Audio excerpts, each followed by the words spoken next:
ஒன்றே ஒன்று சொல்கிறேன். பிரதமர் வந்தார், மாண்புமிகு முதலமைச்சரும் வந்தார், மாநிலத்துடைய அமைச்சர். இப்போ கொடுத்துட்றேன் அப்ரூவலை நாங்கள் இன்ன வரைக்கும் இல்லை. அதுக்கு வேண்டியது கேட்டுலாம் எழுதி போட்டிருக்கிறோம். அதை கொடுத்தா நாங்கள் ஆரம்பிச்சிடுவோம்ல.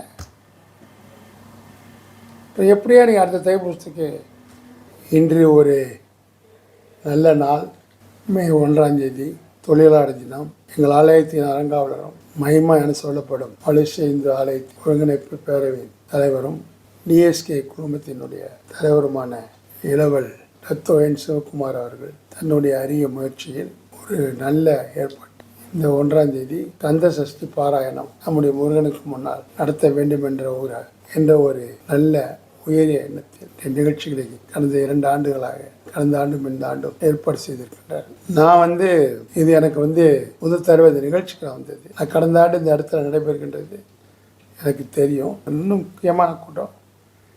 இவங்க லேட்டாக கூப்பிட்ருக்கேன். 6வது அனைத்துலக சைவ சித்தாந்த மாநாடு 3, 4, 5 தேதிகளில் சென்னையில் எஸ்ஆர்எம் பல்கலைக்கழகத்தில் நம்முடைய தருமபுரம் ஆதீனத்தின் தலைமையில் அவருடைய ஆதரவில் நடைபெறுகின்றது. அந்த மாநாடு 3, 4, 5 சனி, ஞாயிறு, திங்கட்கிழமை எஸ்ஆர்எம் காலேஜில் நடைபெறுகின்றது. இந்த மாநாட்டில் முதல் அரங்கம் 3 காலை நடைபெறுகின்றது. அதற்கு மாண்புமிகு ஸ்ரீ வெகத் பிரகாஷ் நட்டா, மத்திய சுகாதார மற்றும் குடும்ப நலத்துறை அமைச்சர் அவர்கள் சிறப்பு வருகையாளராக வருகின்றார். அடுத்து திரு ஆர்.என்.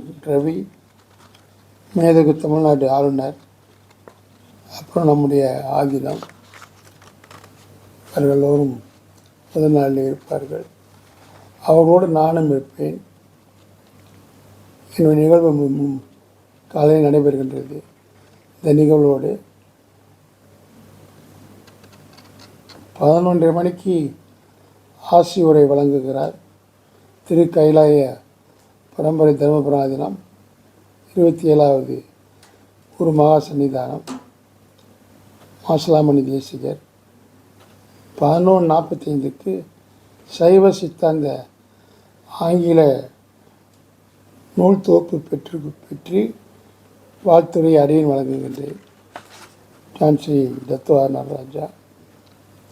அதன் பிறகு குன்றக்குடி அடிகளார் எல்லோரும் பேசுகின்றார்கள். அப்புறம் ரவி அதன் நிகழ்வு 12:45 முடிகின்றது. பிற்பகலில் டாக்டர் சிவகுமார் அவர்களும் ஒரு நூலை பெற்று வாழ்த்துறை வழங்குகின்றார். அதன் பிறகு மாண்புமிகு தாப்பா நாடாளுமன்ற உறுப்பினர் சரவணன் அவர்களும்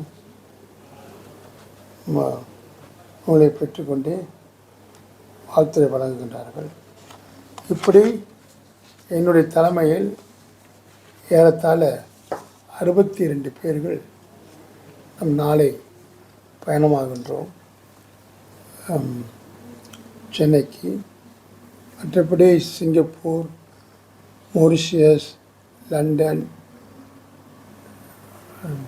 சுவிட்சர்லாந்து, ஸ்ரீலங்கா, சிங்கப்பூர் போன்ற பல நாடுகளிலிருந்து பல பேராளர்கள் வருகின்றார்கள். நான் தான் வெளிநாட்டு பேராளர்களுடைய பொறுப்பாளர், மாநாட்டினுடைய கோஆர்டினேட்டரு.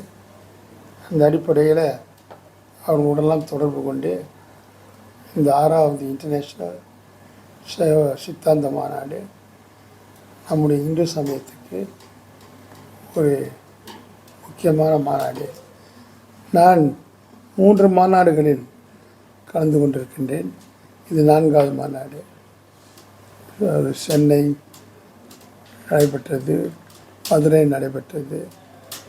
இது சைவ சித்தாந்த மாநாடு. இந்த மாநாட்டில் அறிஞர்கள்லாம் பெரிய பெரிய அறிஞர்கள்லாம் கலந்து கொள்கின்றார்கள். எல்லாமே சைவமாக தான் இருக்கும். சைவத்தை பற்றி நாம் தெரிந்து கொள்ள வேண்டும். ஆகவே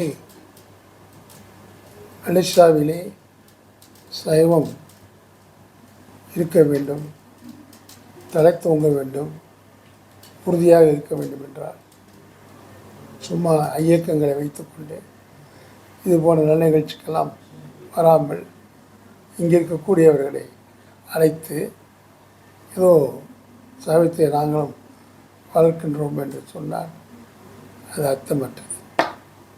தேவஸ்தானம் அப்படி அல்ல.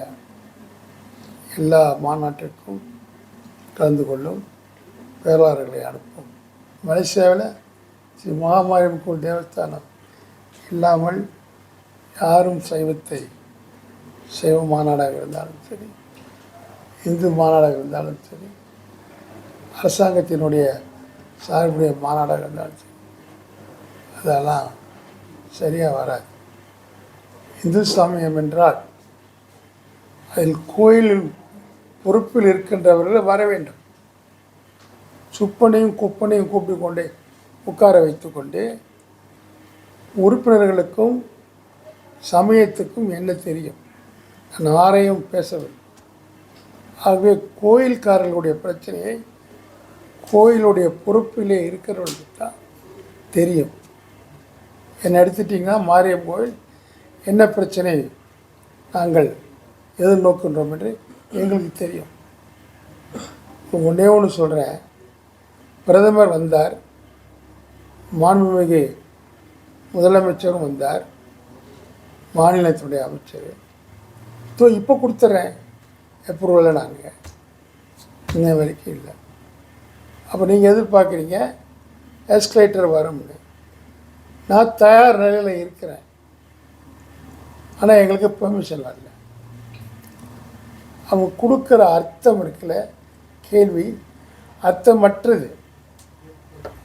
வழக்கு மன்றத்திலே வழக்கு போட்டு அதில் வெற்றி பெற்று இருவரும் சேர்ந்து அந்த கான்சன்ட்ரேஷன்மெண்ட்டுக்கு போனோம்.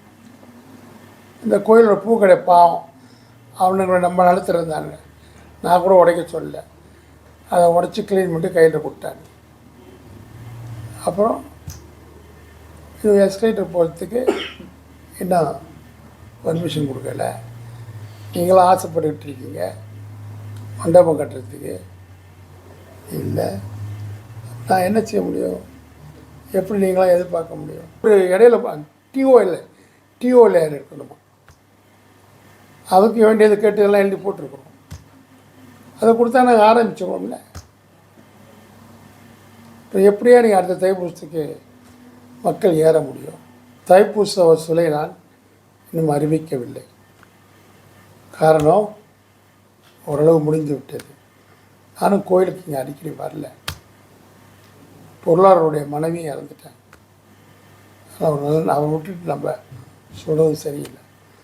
ஆனால் பொதுமக்கள் எங்களுக்கு அதிகமான ஆதரவு கொடுத்துருக்கின்றார்கள். உண்டியலை காசு போடாதீங்கடா, என்ன அதை போடாதீங்கடான்னு சொன்னானுங்க.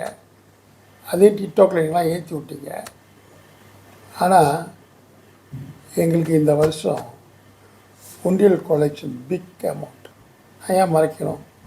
சொல்கிறேன். நான் அதனுடைய விவரங்கள்லாம் நான் தமிழ்நாட்டுக்கு சென்று விட்டு வந்த பிரகலத்தினுடைய தைப்பூச வசூலை நாங்கள் தெரிவிக்கின்றோம்.